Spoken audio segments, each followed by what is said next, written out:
Sauf hier aujourd'hui, nous allons analyser comment une frappe massive sur l'infrastructure de production gazière ukrainienne a anéanti les plans d'une saison de chauffage tranquille et pourquoi cette nuit en particulier a marqué un tournant. Il existe des détails confirmés par les énergéticiens, une reconnaissance des dégâts, des coupures d'urgence et une question qui brûlera beaucoup plus fort que n'importe quel flambeau. S'agit-il d'une réponse aux précédentes frappes ou d'une nouvelle ligne de front dans la guerre économique ?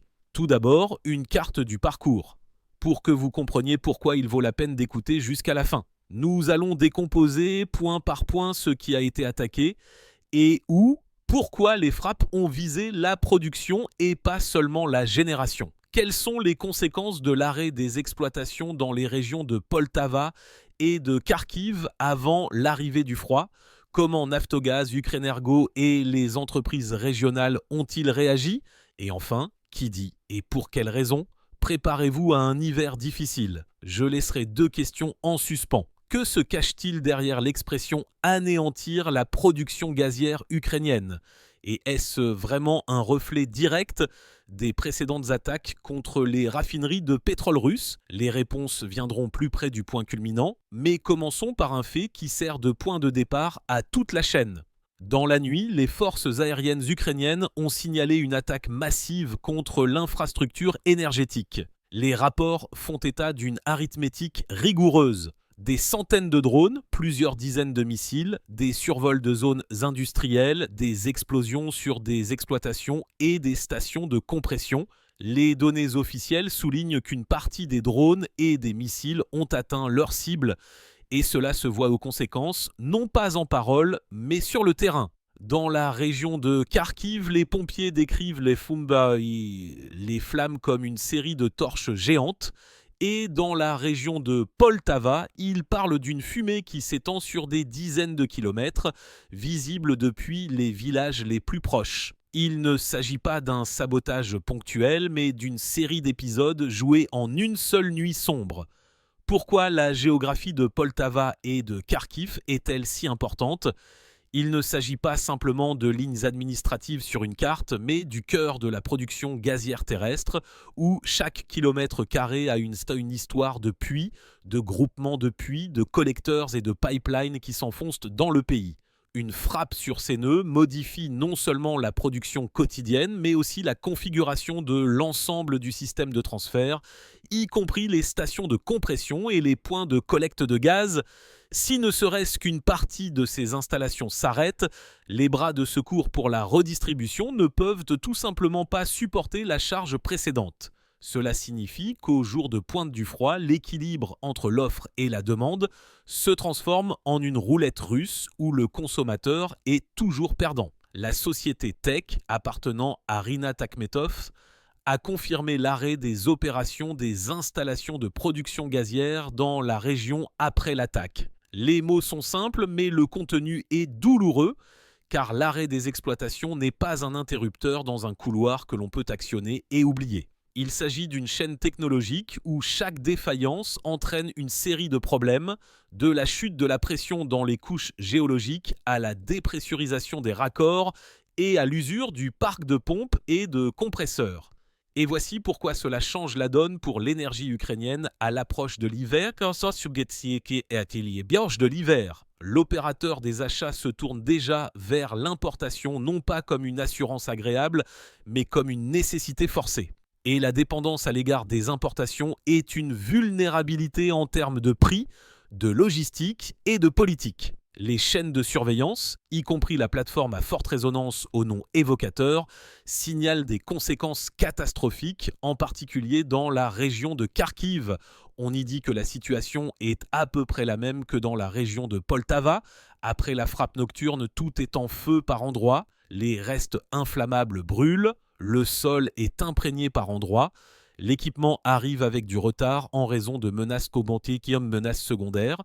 Du point de vue de la sécurité énergétique, il s'agit d'un double coup dur car 2 nœuds voisins ne peuvent pas se relayer et c'est le moment où il est important de ne pas exagérer mais d'avoir une compréhension sobre.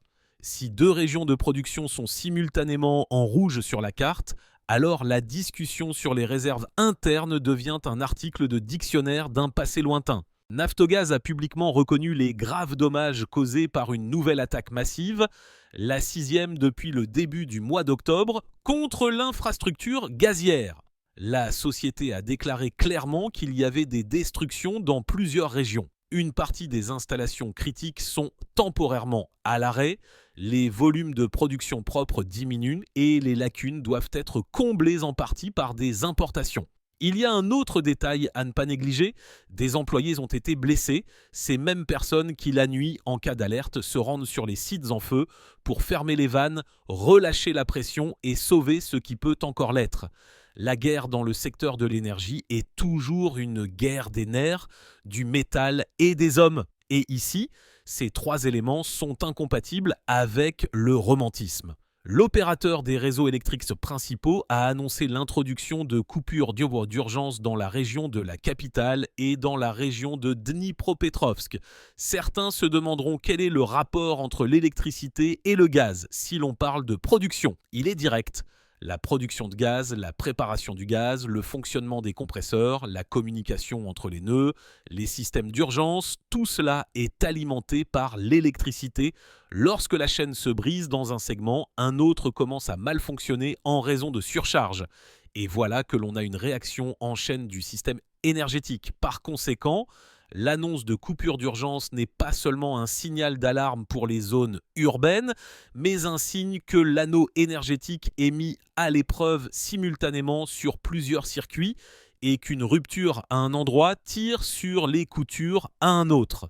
Passons maintenant à une thèse controversée mais importante. Le blogueur militaire Yuri Podoliako estime qu'il s'agit d'une réponse aux frappes contre les raffineries de pétrole russe. Il affirme que si ces frappes n'avaient pas eu lieu, l'hiver difficile actuel n'aurait peut-être pas été aussi difficile et adresse ses vifs remerciements au bureau du pouvoir ukrainien. Que vous soyez d'accord ou non avec lui, écrivez ce que vous en pensez car il est important ici de comprendre la chaîne des causes et des conséquences. Si une frappe contre le raffinage là-bas entraîne une pénurie de carburant ici et motive une frappe contre la production ici, cela signifie que la guerre énergétique est passée au stade de l'atout-maître, où l'on ne frappe plus les entrepôts et les sous-stations, mais les sources et les cœurs des systèmes.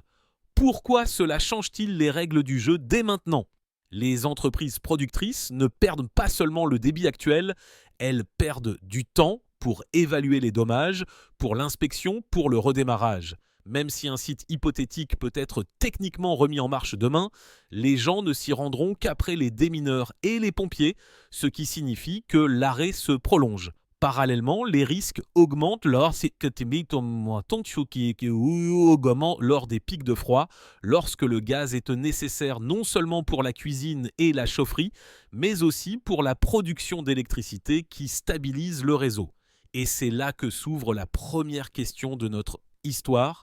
L'expression « anéantir la production gazière ukrainienne » n'est pas une figure de style, mais une construction de trois éléments.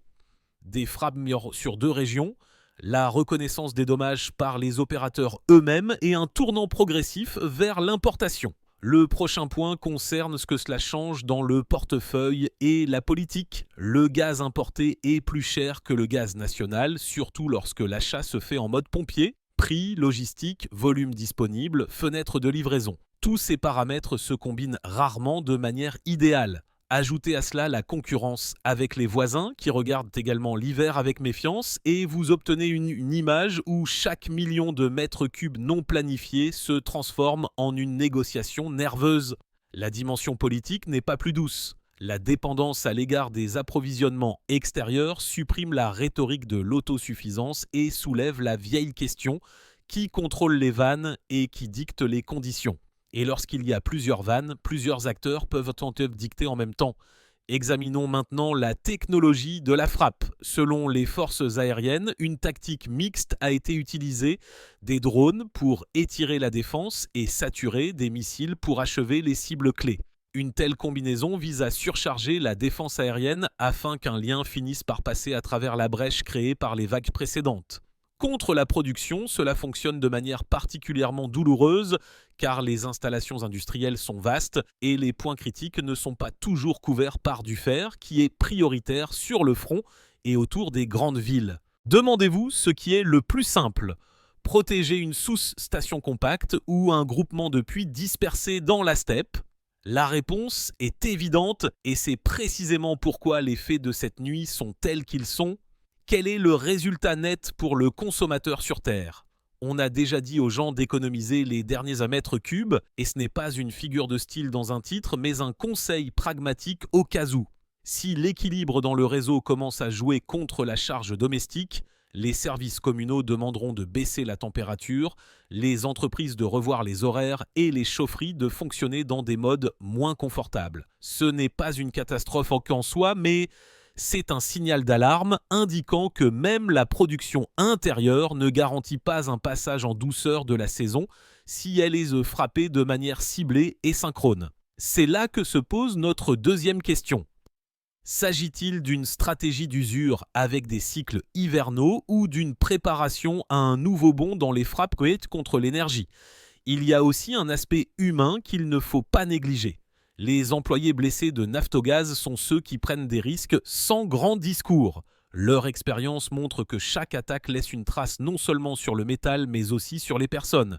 Car travailler sous la menace d'une nouvelle frappe, dans la fumée, dans le feu avec une chimie et une température imprévisibles, est un examen de résistance. Et chaque épisode de ce type fait reculer le système d'un pas, car ce n'est pas seulement le gaz qui brûle, c'est la ressource des équipes qui s'épuisent, leur volonté de courir dans la nuit et de tenir à nouveau la ligne.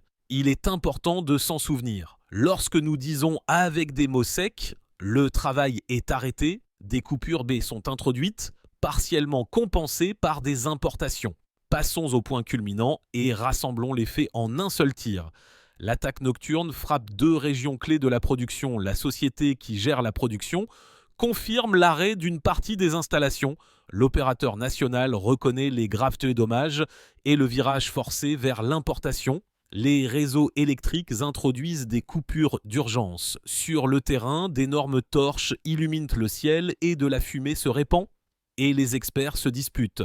Est-ce une réponse aux frappes contre le raffinage en Russie ou un long jeu d'usure? Tout cela donne une conclusion extrêmement directe.